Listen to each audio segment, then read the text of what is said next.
एक नई शुरुआत करनी थी तो भगवान का नाम लेके शुरू करें।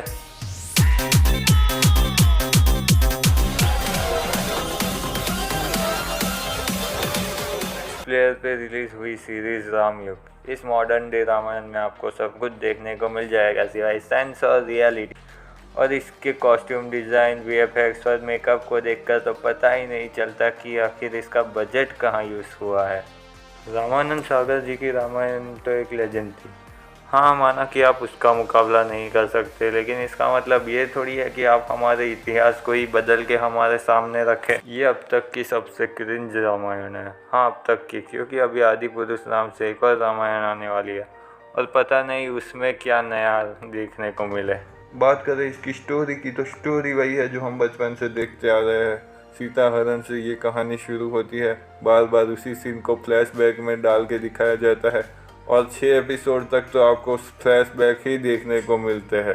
बात करें लुक्स की तो इस सीरीज में श्री राम का हेयर कट वाला लुक दिखाया गया है। Bro, it's a modern day Ramayan.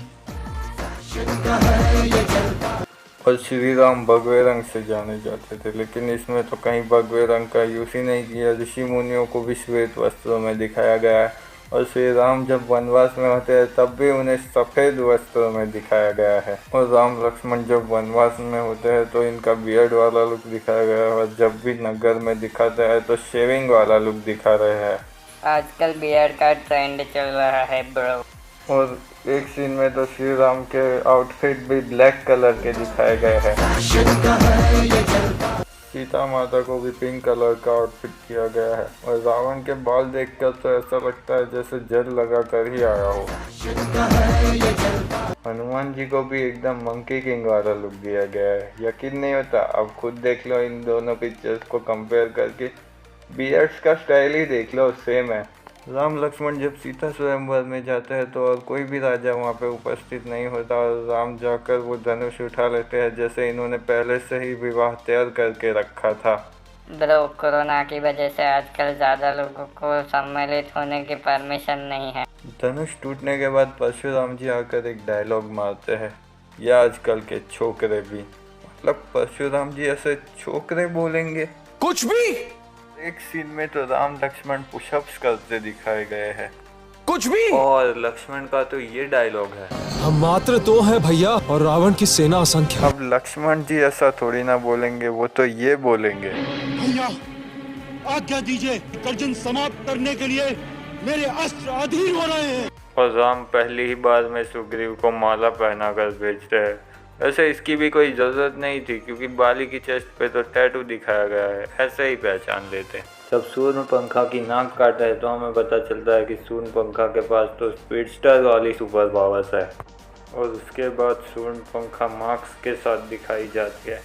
मतलब हमारा इतिहास हमें बताता है कि दुनिया का सबसे पहला मार्क्स सूर्यपंखा ने पहना था। तो आप लोग भी मास्क पहन कर घर से बाहर निकले, क्योंकि उसकी तो नाक कटी थी, आपकी तो जिंदगी कट सकती है। मास्क पहनो ना, बाहर न जाना, कोरोना से हमको लड़के दिखाना। लंका के नाम पे हमें सिर्फ एक पत्थर का एरिना देखने को मिलेगा, बीच में रावण उसकी घूमती हुई चेयर के साथ, जैसे कि ऑफिस में होता है वैसे ही। और रावण के 10 सिर का वीएफएक्स तो ऐसा है कि कोई बच्चा भी ऐसे आसानी से एडिट कर दे। हाँ, और वीएफएक्स के नाम पे तो बस ये एक गोल्डन ग्लास का मृग ही अच्छा दिखता है, बाकी सब तो ऐसा लगता है कि जैसे नियॉन लाइटनिंग इफेक्ट का ही यूज़ किया गया है। इस सीरीज़ में आपको बहुत से कैरेक्टर मिसिंग दिखेंगे। सुग्रीव और अंगद का कोई रोल ही नहीं है पूरी सीरीज़ में। और तो और जामवंत जी का कैरेक्टर मिसिंग है इस सीरीज़ से, जिन्होंने स्वयं हनुमान जी को अपनी शक्तियाँ याद दिलाई थी। लेकिन क्या करें, मोदी जी ने कहा है आत्मनिर्भर भारत। ये सुनते ही बजरंगबली को अपनी शक्ति याद आ जाती है। वो लंका जाके अक्षय कुमार को पूंछ से पेल देते हैं। पूरी सीरीज में कहीं भी वो शांति का अनुभव नहीं दिखेगा, ना ही वो धार्मिक वाणी दिखेगी।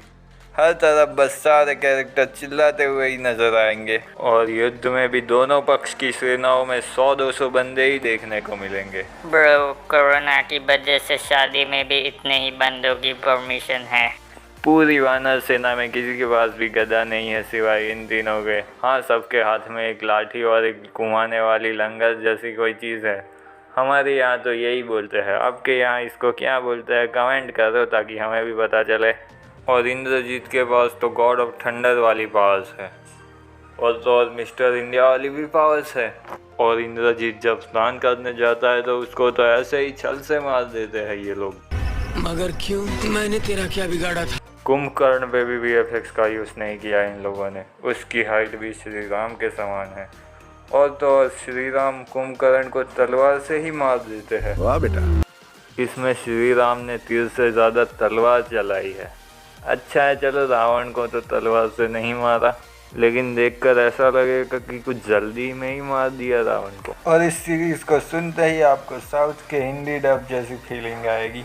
लेकिन फिर भी ये सीरीज़ एकता कपूर की महाभारत को पीछे नहीं छोड़ पाई। सीरीज़ जैसी भी हो, लास्ट में एक अच्छा सा मैसेज ज़रूर दे जाती है। और आपको भी ये मैसेज जानना है तो आपको देखनी पड़ेगी ये सीरीज़। और टाइम वेस्ट नहीं करना चाहते तो लास्ट एपिसोड ही देख लो, क्योंकि आगे की स्टोरी तो आप सबको पता होगी। तो लाइक से कोई फ़र्क पड़ने वाला नहीं है, शेयर आप लोग करोगे नहीं। मिलते हैं नेक्स्ट वीडियो में। Have a good life. जय श्री राम।